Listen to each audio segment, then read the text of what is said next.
இந்த உலகத்திலே இருக்கக்கூடிய கொடூரமான பயங்கரமான சிறைகளில் ஒன்று தான் சிரியாவுடைய சைத் நாயா என்ற சிறை. தற்பொழுது அந்த சிறையிலிருந்து மக்கள் விடுவிக்கப்பட்டிருக்கிறார்கள். அவர்கள் வெளியே வந்ததற்கு பிறகு அந்த சிறையிலே அவர்கள் பட்ட கஷ்டங்களை சொல்லும் பொழுது மிருகங்களை விட கொடூரமாக அவர்கள் சித்திரவதை செய்யப்பட்டிருப்பது எங்களுக்கு விளங்குகிறது. அது மட்டுமல்லாமல் மனிதனுடைய கற்பனைக்கு எட்டாத அளவுக்கு கொடூரமான சித்திரவதைகள், கற்பழிப்புகள், பாலியல் வன்கொடுமைகள், தண்டனைகள் அந்த சிறையிலே நிறைவேற்றப்பட்டிருக்கிறது. அப்படி அந்த சிறையில் என்னத்தான் நடந்தது, மக்கள் சொல்லக்கூடிய கருத்துக்கள் என்ன என்பதை தெளிவாக இந்த பதிவிலே பார்ப்போம்.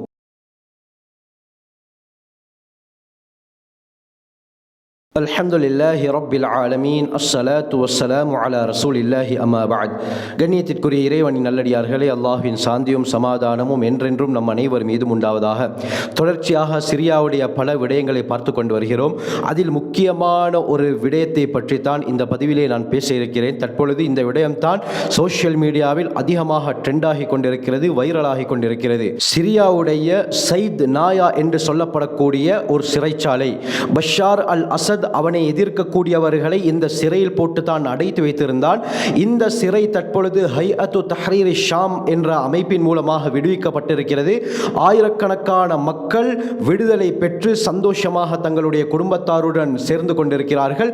இவர்கள் அந்த சிறையிலே பட்ட கஷ்டங்களை, துன்பங்களை சோஷியல் மீடியாவிலே பகிரும் பொழுது நம்முடைய உடம்பெல்லாம் புல்லரிக்க ஆரம்பிக்கிறது. இந்த அளவுக்கு மனிதாபிமானமற்ற முறையிலே, மிருகங்களை விட கேடு கெட்ட முறையிலே இந்த மனிதர்கள் பயன்படுத்தப்பட்டிருக்கிறார்கள், சித்திரவதை செய்யப்பட்டிருக்கிறார்கள். அந்த சித்திரவதை செய்தவருடைய உள்ளம் எந்த அளவுக்கு கொடூரமான ஒரு கல் நெஞ்சத்துடன் இருந்தது என்பது இவர்களுடைய இந்த வாக்குமூலங்களின் மூலமாக விளங்க வருகிறது.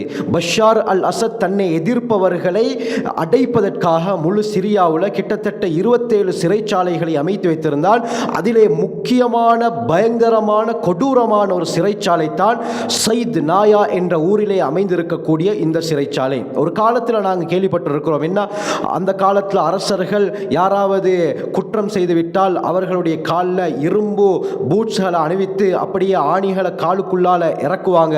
அடுத்து முட்படுக்கையில் அவர்களை படுக்க வைத்து அப்படியே அந்த பெட்டி மூடப்பட்டு அதற்குள்ளால அவர்கள் இறந்து போவார்கள் என்று பலவிதமான விடயங்களை நாங்கள் கேள்விப்பட்டிருக்கிறோம். அதைவிட பயங்கரமான ஒரு நிலைமைத்தான் இந்த சைத் நாயா சிறைச்சாலைக்குள்ளால் நடந்திருக்கிறது. கண்ணியமானவர்களே, இந்த சிறைச்சாலை எங்கே இருக்கிறது என்று பார்த்தால் சிரியாவுடைய தலைநகரம் டெமஸ்கஸ்.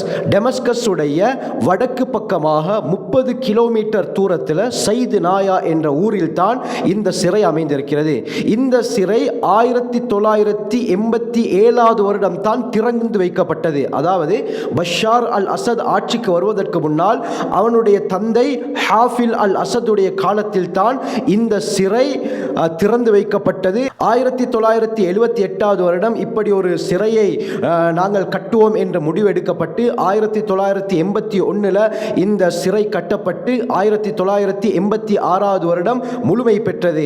1987 வருடத்திலிருந்து இந்த சிறைக்கு கைதிகள் கொண்டு வரப்பட்டு அப்பொழுதிலிருந்தே அடைத்து வைத்து சித்திரவதை செய்யப்பட்டு கொண்டிருக்கிறார்கள். கண்ணியமானவர்களே, ஹாஃபில் அல் அசதுடைய காலத்தில் இந்த சிறை கட்டப்பட்டது. அவனும் அவனுடைய மகனும் எப்படியாப்பட்ட சர்வாதிகார ஆட்சியை சிரியாவிலே செய்தார்கள் என்பதற்கு மிகப்பெரிய ஆதாரமாக இந்த சிறைச்சாலை இருக்கிறது. கண்ணியமானவர்களே, தற்பொழுது ஹைஅத்து தஹ்ரீர் ஷாம் என்ற குழுவினர் அந்த சிரியாவை கைப்பற்றியதற்கு பிறகு இந்த சிறைக்கு சென்று அங்கு இருக்கக்கூடிய மக்களையும் விடுவிக்கக்கூடிய காட்சிகளை நாங்கள் பார்க்கிறோம். எந்த அளவுக்கு சொன்னால், மக்கள் வெளியே வராத அளவுக்கு பூமிக்கடியில் தான் அவர்கள் சிறைப்பிடித்து வைத்திருந்தார்கள். பூமியை உடைத்து மக்களை வெளியெடுக்கக்கூடிய காட்சிகளை நாங்கள் பார்க்கிறோம். அந்த சிறையிலே இருந்த எத்தனையோ பேர் பல வருடங்களாக சூரிய வெளிச்சத்தை கூட பார்க்கவில்லை என்று அல் ஜசீரா பிபிசியுடைய நியூஸ் கூறுகிறது. கண்ணியமானவர்களே, எந்த அளவுக்கு சொன்னால், ஒரு ரூம்ல கிட்டத்தட்ட 15 பேர் அடைத்து வைக்கப்படுவார்கள். அந்த நெரிசலின் காரணமாக, காற்றோட்டம் குறைவின் காரணமாக மக்கள் மூச்சு விடாமல் அதே நிலையில் எத்தனையோ பேர் இறந்திருப்பதாகவும் செய்திகள் தெரிவிக்கப்படுது. 2011 செப்டம்பர் மாதத்திலிருந்து 2015 டிசம்பர் மாதம் வரை கிட்டத்தட்ட 15,000 பேர் தூக்கிலிடப்பட்டிருக்கிறார்கள். 2021 வருஷம் தூக்கு தண்டனை காரணமாக, தவறான முறையிலே நடந்து கொண்டமை காரணமாக, பலவிதமான சித்திரவதை காரணமாக 30,000 பேர் இந்த சிறையிலே கொல்லப்பட்டிருக்கிறார்கள். சிரியா மக்கள் இந்த சிறையை ஜஹன்னமு சூரியா, சிரியாவுடைய நரகம் என்பதாக கூறுகிறார்கள். இந்த அளவுக்கு கொடூரமான முறையிலே மக்கள் சித்திரவதை செய்யப்பட்டிருக்கிறார்கள் பஷார் அல் அசதுடைய இராணுவத்தின் மூலமாக. இந்த அளவுக்கு சொன்னா அங்க இருக்கக்கூடிய சிறை கைதிகளுக்கு அந்த இறந்த உடலுடைய, அதாவது மனித இறைச்சியை சாப்பிட வேண்டும் என்று வற்புறுத்தப்பட்டிருப்பதாகவும் சொல்லப்படுது. கொடூரமான முறையிலே தாக்கப்பட்டிருக்கிறார்கள். இந்த இறந்த உடலில் இருக்கக்கூடிய இறைச்சிகளை நீங்கள் சாப்பிட்டுத்தான் ஆக வேண்டும் என்று பலவந்தப்படுத்தியிருப்பதாகவும் சொல்லப்படுது.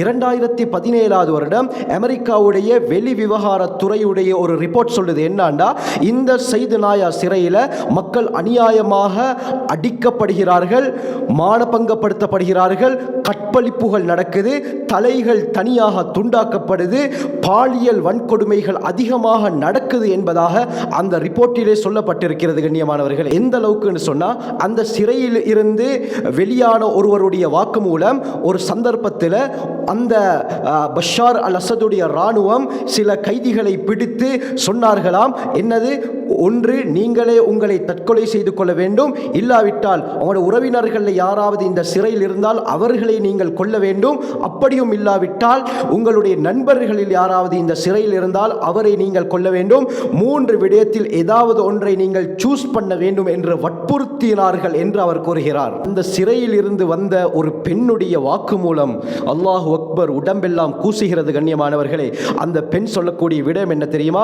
நான் அந்த சையத்நாயா சிறைக்குள்ளால் 19 வயதிலே சென்றேன்.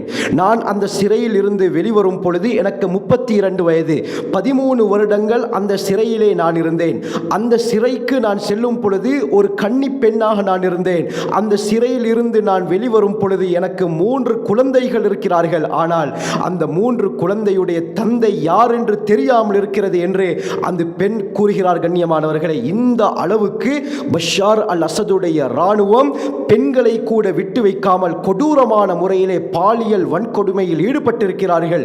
எந்த விதத்தில் நியாயம்? கண்ணியமானவர்களே, இன்னொரு வீடியோ ட்ரெண்டாக பரவுது. என்னன்னா, ஒரு பெண்மணி அவள் வீட்டில் இருக்கும் பொழுது அவளுடைய சகோதரரை 2012 வருடமே இந்த சிறைக்கு கொண்டு செல்லப்பட்டு விட்டதாகவும், அந்த சகோதரனை பஷார் அல் அசதுடைய இராணுவம் கொலை செய்து விட்டதாகவும் இந்த பெண்ணுக்கு சொல்லப்பட்டது. ஆனால் அந்த சகோதரர் உயிருடன் தான் இருந்தார். இந்த வருடம் அவர் அந்த ஜெயிலிருந்து ரிலீஸ் ஆகி தன்னுடைய சகோதரியை கண்டவுடன், கண்ணியமானவர்களே, அந்த சகோதரி பட்ட ஆனந்த காட்சி இருக்கிறதே, அவள் அழ ஆரம்பிக்கிறாள், கதறுகிறாள். நான் காண்பது கனவா அல்லது நிஜமா? 2012 என்னுடைய சகோதரன் கொல்லப்பட்டு விட்டான் என்று சொன்னார்களே, ஆனால் இவன் எப்படி உயிருடன் இருக்கிறான் என்று அந்த சகோதரனை பார்த்தவுடன் இந்த சகோதரி பட்ட ஆனந்தம், அழுகை, சுப்ஹானல்லாஹ், மெய் சிலிர்க்க வைக்கிறது. மாசின் அல் ஹசனா என்று சொல்லக்கூடியவர் அந்த சையத்நாயா என்ற சிறையில் இருந்து விடுவிக்கப்பட்டிருக்கிறார். நீங்க போட்டோல பார்க்கக்கூடிய இவர் தான் மாசின் அல் ஹசனா. இவரிடத்திலே பிபிசி ஒரு இன்டர்வியூ எடுக்கிறார்கள். அந்த சிறையிலே இவர் பட்ட கஷ்டங்களை சொல்கிறார். மெய் சிலிர்க்க வைக்கிறது. கண்ணியமானவர்களே, இவர் சொல்லக்கூடிய விடயங்கள் என்ன தெரியுமா? இவரை ஆரம்பத்திலே அந்த சிறையிலே கொண்டு போய் அடைத்தார்கள். சிறையில் இருந்து ஒரு வெட்ட வெளியில இவர் சொல்றாரு, என்னைய ஒரு வெட்ட வெளியில் கொண்டு போய் அப்படியே படுக்க வைத்தார்கள். அந்த இராணுவத்தினர் என்ன செய்தார்கள் தெரியுமா? என்னை அப்படியே படுக்க வைத்து என்னுடைய இந்த நெஞ்செலும்பின் மீது அவர்கள் மேலிருந்து பாய்ந்து என்னுடைய நெஞ்செலும்பை உடைத்தார்கள். இவர் சொல்றார், என்னடா, அந்த மனிதன் பாயும் பொழுது என்னுடைய நெஞ்செலும்பு உடையக்கூடிய சத்தத்தை நான் கேட்டேன். அவர் சொல்றாரு, கடகடன் என்று அந்த முட்கள் உடையக்கூடிய சத்தத்தை நான் கேட்டேன். அதுக்கு பிறகு என்ன நடக்குதுன்னா, இவரை திருப்பி படுக்க போட்டு முதுகுல ஏறி அப்படியே பாய்ந்தார். அடித்தார்கள். முதுகுடைய அந்த பின் முட்களும் அப்படியே உடைந்தது. அதுக்கு பிறகு என்ன நடக்குதுன்னா, இரண்டாவது தடவை இவர் அப்படியே தூக்கி கொண்டு போய் ஒரு இடத்துல கட்டுறாங்க. இவருடைய மணிக்கட்டு மட்டும் தான் அந்த இடத்திலே கட்டப்பட்டிருக்குது. இவர் சொல்றார் என்னண்டா, என்னுடைய 2 மணிக்கட்டுகளை இரும்பால கட்டி அப்படியே என்னை தொங்க விடுவார்கள். பூமியிலிருந்து 40 சென்டிமீட்டர் உயரத்திலே என்னை அப்படியே தொங்க விட்டிருப்பார்கள். என்னுடைய முழு உடம்புடைய பாரமும் இந்த மணிக்கட்டு இந்த ஜாயிண்ட்ல தான் இருக்கும். எந்த அளவுக்கு சொன்னா, பாரம் தாங்க முடியாமல் இந்த 2 மணிக்கட்டும் அப்படியே பிஞ்சி விழக்கூடிய ஒரு நிலைமை ஏற்படும். நான் வழி தாங்க முடியாமல் கத்துவேன். இந்த சந்தர்ப்பத்தில் அவர்கள் என்ன செய்வார்கள்டா, ஸ்லீப்பர் செருப்பை எடுத்து என்னுடைய வாயிலை திணித்து, ஒரு சத்தம் வரக்கூடாது, இந்த செருப்பை கடித்து கொண்டிருக்க வேண்டும் என்று அவர்கள் சொல்வார்கள். அது மட்டுமல்லாமல் என்னுடைய முகத்துக்கு தடியால் அடிப்பார்கள். சிலர் பூட்ஸ் காலுடன் என்னுடைய முகத்தை மிதிப்பார்கள் என்று இவர் அந்த சிறையிலே தனக்கு ஏற்பட்ட துயரங்களை பிபிசி நியூஸிடம் சொல்கிறார். கண்ணியமானவர்களே, அது மட்டுமில்லாமல் இவர் என்ன சொல்றாருண்டா, டாய்லெட்டுக்கு போய் பார்த்தால் டாய்லெட்ல 2-3 டெட் பொடிகள் இருக்கும். சில பொடிகளை பார்த்தால் கண் இருக்காது, சில பொடிகளை பார்த்தா உறுப்பு இருக்காது, சில இடத்துல தலை மட்டும் அப்படியே இருக்கும், உடம்பு இருக்காது. இந்த அளவுக்கு கொடூரமான ஒரு நிலைமை சையத் நாயா என்ற சிறையிலே நடந்தது. இன்னொரு கைதி தான் உசாமா ஃபதாயானா என்று சொல்லக்கூடியவர். இவர் ஜோர்தான் நாட்டை சேர்ந்தவர். இவர் 1986 வருடம் சிறைக்கு போய் 87 வருடம் அவரை இந்த சையத் நாயா என்ற சிறையிலே போட்டார்கள். அதில் இருந்து 38 வருடங்களாக அந்த சிறையிலே இருந்து தற்பொழுது தான் அவர் விடுவிக்கப்பட்டிருக்கிறார். போட்டோல பார்க்கக்கூடிய இவர் தான் அவர். கண்ணியமானவர்களே, இவரிடத்திலே கிட்டத்தட்ட 40 வருடங்கள் நீங்கள் ஜெயிலில் இருந்தீர்கள், என்ன நடந்தது என்று கேட்டால் இவருக்கு எல்லாமே மறந்துவிட்டது. கண்ணியமானவர்களே, இவருக்கு ஒன்றும் ஞாபகம் இல்லாமல் இருக்குது. இந்த அளவுக்கு இவர் சித்திரவதை செய்யப்பட்டிருக்கிறார். இன்னொருவர் தான் சுஹைல் அல் ஹமவி என்பவர். இவர் லெபனானை சேர்ந்தவர். 33 வருடங்களாக இந்த சையத் நாயா என்ற சிறையிலே இருந்துவிட்டு தற்பொழுது தான் இவருக்கும் விடுதலை கிடைத்திருக்கிறது. மோசமான முறையிலே இந்த சிறையிலே மக்களை இவர்கள் இந்த பஷார் அல் அசதுடைய ராணுவம் நடாத்திருக்கிறார்கள்.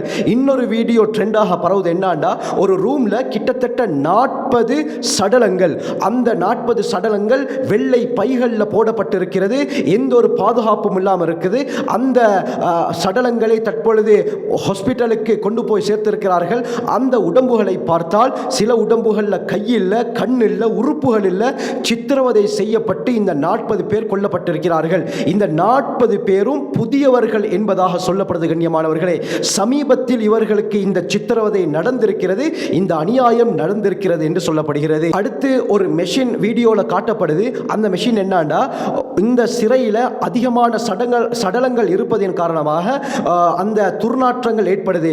அதனால என்ன செய்யறாங்கண்டா, இந்த உடல் வெளியில போகாம இந்த சிறைக்குள்ளாலே இல்லாமலாக்கப்பட வேண்டும் என்பதற்காக ஒரு மெஷினை கொண்டு வந்து வைக்கிறார்கள். அந்த மெஷின்ல இந்த சடலத்தை வைத்தவுடன் என்ன நடக்குதுன்னு சொன்னால், கொஞ்ச நேரத்திலேயே அந்த முட்கள் எல்லாம் அப்படியே கரைக்கப்பட்டு கடைசியாக முழு உடம்பும் பவுடரை போல மாற்றப்படுது. இப்படியாப்பட்ட ஒரு விடயமும் இந்த சையத் நாயா என்ற சிறையிலே நடந்திருக்கிறது. கண்ணியமானவர்களே, ஸ்லேடர் ஹவுஸ் என்று நாங்கள் கேள்விப்பட்டிருக்கிறோம். மிருகங்களுடைய உறுப்புகளை கூர் போடக்கூடிய இடம். இதே போலத்தான் இந்த சையத் நாயா என்ற சிறையில் மிருகங்களை கூர் போடவில்லை. அவர்களுக்கு எப்படியாப்பட்ட சித்திரவதை செய்ய வேண்டும் என்று தோன்றுகிறதோ அதை அந்த மக்களுக்கு செய்திருக்கிறார்கள். உறுப்புகள் வெட்டப்பட்டிருக்கிறது. பல பெண்கள் பல தடவை கற்பழிக்கப்பட்டிருக்கிறார்கள், மானபங்கப்படுத்தப்பட்டிருக்கிறார்கள். கண்ணியமானவர்களே, ஆண்களுடைய உறுப்புகள் எல்லாம் வெட்டப்பட்டிருக்கிறது. சிலர் அந்த ஜெயிலிருந்து வெளியே வராங்க, அவர்கள்ட்ட சிலர் பேச பார்க்கிறாங்க, அவர்களால் பேச முடியாது, அவர்கள் கத்துகிறார்கள், அவர்களுக்கு பேச்சு வருதில்லை. கண்ணியமானவர்களே, இந்த அளவுக்கு பயங்கரமான முறையிலே நடாத்தப்பட்டிருக்கிறார்கள். இந்த சிறையிலிருந்து வெளியே வரக்கூடியவர்களை பார்த்த ஒரு மனிதர் சொல்லக்கூடிய ஒரு விடயம் தான் என்ன, நாங்கள் இவர்களை பார்க்கும் பொழுது எங்களுடைய வாழ்க்கையிலே எந்த ஒரு கெடுதியும் நடக்கவில்லை என்று தான் விளங்குது. எந்த ஒரு சோதனையும் நாங்கள் அனுபவிக்கவில்லை இவர்களை பார்க்கும் பொழுதே. அந்த அளவுக்கு மோசமான முறையிலே இவர்கள் நடாத்தப்பட்டிருக்கிறார்கள். அல்லாஹ் என்று ஒருவன் இருக்கிறான். கண்ணியமானவர்களே, அநியாயக்காரர்களுடைய முடிவை அல்லாஹ் அவசரமாக கொடுப்பதில்லை. குர்ஆன் என்ன கூறுகிறது, சனஸ்தத்ரிஜுஹும், நாங்கள் விட்டு பிடிப்போம் என்று அல்லாஹ் கூறுகிறான். அல்லாஹுடைய ஒரு நியதி இருக்கிறது கண்ணியமானவர்களை. இதற்காகத்தான் அல்லாஹ் நரகத்தையே படைத்து வைத்திருக்கிறான். மனிதர்களை சித்திரவதை செய்வதற்கு அனுமதி கிடையாது. லஅனன் நபியு ஸல்லல்லாஹு அலைஹி வஸல்லம் மம்மஸல பில் ஹயவான். புகாரியுடைய ரிவாயத் வருது, அப்துல்லா பின் உமர் ரலியல்லாஹு அன்ஹு அறிவிக்கிறாங்க, ஸல்லல்லாஹு அலைஹி வஸல்லம் மிருகங்களுக்கு சித்திரவதை செய்பவர்களையே சபித்தார்கள் என்றால் மனிதர்கள் எல்லாம் எம்மாத்திரம் கண்ணியமானவர்களே. மனிதர்களுடைய அந்தஸ்து என்ன? மனிதர்களை சித்திரவதை செய்பவர்களுடைய நிலைமை எந்த அளவுக்கு பயங்கரமானது என்று நாங்கள் விளங்க வேண்டும். அல்லாஹ் அதற்காகத்தான் நரகத்தை படைத்து வைத்திருக்கிறான். அல்லாஹ் நீதமானவன் கண்ணியமானவர்களை. மறுமையிலே அநியாயக்காரர்களுக்கு நிச்சயமாக தண்டனை உண்டு. ஆகவே அல்லாஹ் இந்த மக்களை பாதுகாப்பானாக. அல்லாஹ் சுபிச்சமான வாழ்க்கை ஏற்படுத்துவானாக. ஆகவே நாம் நம் வாழ்க்கையை சிறந்த முறையிலே அமைத்துக் கொள்ள வல்ல அல்லாஹ் நம் அனைவருக்கும் கிருபை செய்வானாக. ஜஸாக்குமுல்லாஹு கைர். வாஹிரு தஅவானா அல்ஹம்துலில்லாஹி ரப்பில் ஆலமீன்.